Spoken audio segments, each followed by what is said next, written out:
How to recover deleted messages on Messenger. Hello everyone, I am Vishaka and welcome to our channel. Now let's get right into the tutorial. In order to recover your message, firstly, go ahead and open the Facebook application and make sure you are signed in with the Messenger account from where you want to recover your deleted messages.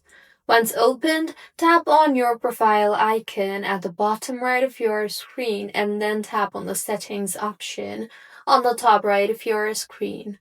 Now, tap on the See More in Account Center option and then under the Account Settings tab, tap on the Your Information and Permissions option.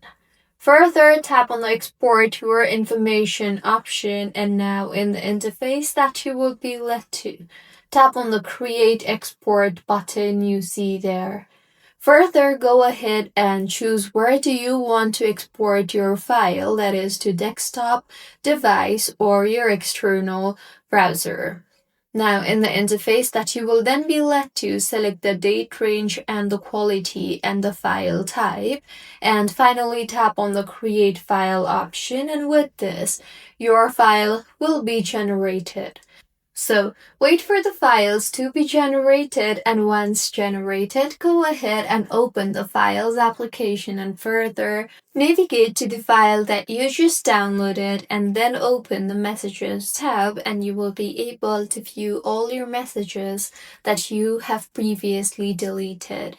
So this is how you can recover deleted messages on Messenger. If you find this tutorial helpful, please like the video and do comment if you have any queries. Also, do subscribe to our channel for more helpful tutorials like this. See you on the next one.